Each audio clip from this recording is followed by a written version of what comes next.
Olá, meus amigos, salve Maria. É importante a gente perceber que nunca é demais falarmos sobre a vida interior, a vida nova no espírito, o organismo espiritual, a vida sobrenatural, a vida de oração, a vida de intimidade com Deus, a ascética e mística, tantos outros nomes. Nunca é o bastante, nunca é demais falarmos sobre esse tema da vida interior. Porque sem vida interior, nós seremos como cadáveres ambulantes. Estaremos perambulando aí pelo mundo e vamos nos cansar, nos frustrarmos, porque nós colocamos a nossa meta em coisas passageiras, imediatas. Mas quando nós fundamentamos a nossa vida sobre a rocha, que é Cristo, uma vida espiritual profunda, unida a ela, a mortificação, porque às vezes a gente separa a mortificação, a penitência, as renúncias, as dores da vida interior. Não, isso faz parte da vida interior. Nós não podemos fazer uma dicotomia, uma separação entre vida de oração, entre vida eucarística e uma vida penitente, mortificada. Às vezes a gente separa demais essas duas coisas e elas devem estar anexadas. O Padre Garrigula Grande vai falar o seguinte: a vida interior é para cada um de nós o único necessário. Parece exagero, essa frase? A vida interior para cada um de nós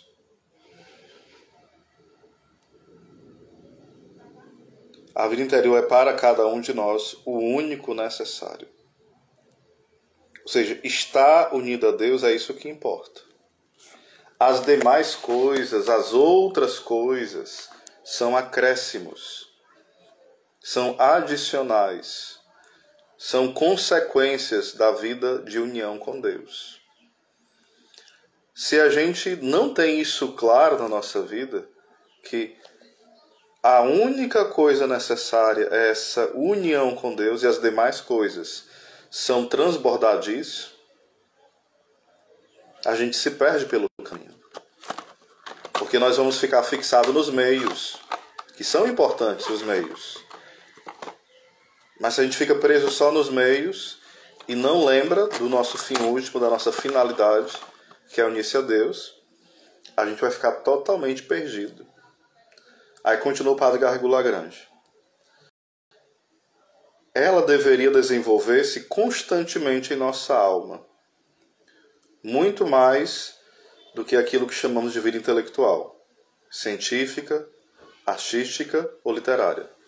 Percebam que hoje no Brasil tem crescido muito essa busca intelectual. Isso não é ruim, isso é bom,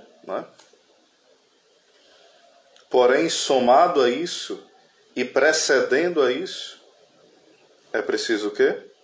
Uma vida interior. Porque senão essa vida intelectual, científica, artística ou literária, ela vai ser muito superficial e vai alimentar em nós soberba, inveja, confusões, arrogâncias e tantas outras coisas mais. Coisas velhas, coisas que nos autodestroem. Então, é importante a vida intelectual? Óbvio que é. É óbvio que é. Mas isso tem que estar atrelado e precedido por uma vida espiritual. Séria, crescente, contínua, sincera. Ela, no caso da vida espiritual, é a vida profunda da alma, do homem inteiro, e não apenas de uma ou de outra de suas faculdades. A própria intelectualidade ganharia muito se, em lugar de querer suplantar a espiritualidade, reconhecesse sua necessidade, sua grandeza e se beneficiasse de sua influência, que é a das virtudes teologais e dos dons do Espírito Santo. como é grave e profundo este assunto, que é expresso por estas duas palavras, intelectualidade e espiritualidade. Também é bastante evidente que sem uma vida interior séria, não há como manter-se uma influência social verdadeiramente profunda e durável. Porque sem essa vida espiritual, a gente não vai conseguir influenciar de verdade as pessoas, porque a nossa inconstância e o nosso mau exemplo, né, com o tempo virá. E outra coisa, nós não podemos esquecer contra quem guerreamos, contra a nossa carne, contra o mundo e contra o demônio. E sem vida espiritual, como é que eu vou guerrear? Só com a minha força? Vou me ferrar, vou cair. E é interessante que nós precisamos também buscar uma vida moral, né? Buscar uma vida correta, porque não tem compatibilidade entre vida intelectual, vida espiritual e uma vida moral totalmente desordenada, aonde eu roubo, aonde eu peco contra a castidade, aonde eu levanto falsos outros, aonde eu não vou à missa aos domingos, aonde eu desobedeço os 10 mandamentos, né? Desobedeço de forma consciente e clara, vou pecando mortalmente, pronto. Ou seja, essa falta de vida reta e moral vai atrapalhando também a vida espiritual. Porque Santa Teresa de Ávila fala o seguinte, que não há como ter a oração mental e permanecer no pecado. Não convivem essas duas coisas. Bom dia, Márcia. Bem-vinda, Cristina. Bem-vindo também ao César. Seja bem-vinda, Márcia. Então, é preciso entender, né? Por exemplo, Santo Agostinho.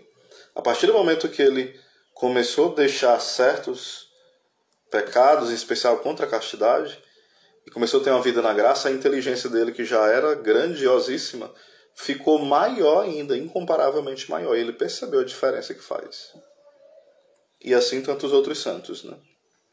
Aí continua o Padre Garrigou Lagrange a nos dizer o seguinte, a urgência permanente de nos lembrarmos do único necessário se faz sentir particularmente neste tempo de mal-estar e de confusão geral, em que tantos homens e até povos, perdendo de vista o nosso verdadeiro fim último, colocam-nos nos bens terrenos, os apegos, né, desse mundo, esquecendo o quanto estes diferem dos bens espirituais e eternos.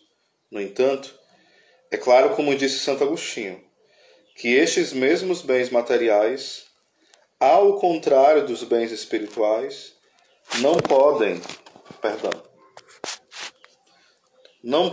ao mesmo tempo, não podem pertencer integralmente a muitos. Ou seja, os bens materiais, quando nós compartilhamos, eles vão diminuindo, né?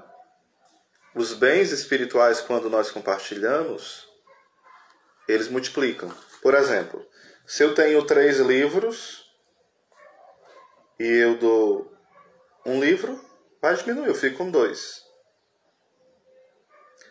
Se eu tenho 3 e eu dou 2 livros, eu fico com 1.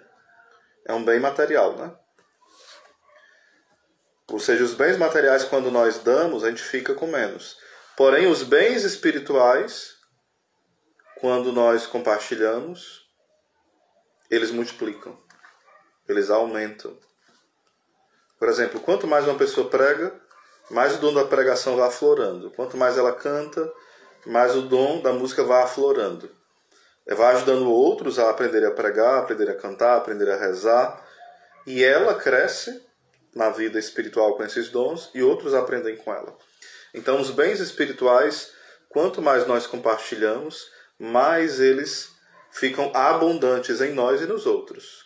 Isso é diferente do que acontece em relação aos bens terrenos, aos bens momentâneos. Certo? É isso que fala Santo Agostinho. A mesma casa, o mesmo terreno, não podem simultaneamente pertencer de modo integral a muitos homens, nem o mesmo território a muitos povos. Daí vem um terrível conflito de interesses, quando se põe febrilmente o próprio fim último nestes bens inferiores. Ao contrário, Santo Agostinho se compraz em insistir que os mesmos bens espirituais podem pertencer simultaneamente e de forma integral a todos e a cada um. Ou seja, a pessoa que recebe o dom que eu compartilhei, que foi Deus que foi dando a ela, mas eu fui instrumento, né, um exemplo, ela não vai ter só parte do dom, ela vai ter aquele dom integral, completo, e ao mesmo tempo que eu tenho. Então essa é a beleza dos dons espirituais, né? Seja eles quais forem.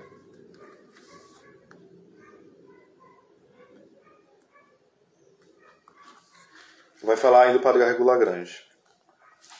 As verdades mais profundas e vitais são de fato precisamente verdades elementares, longamente meditadas, aprofundadas e assim tornadas para nós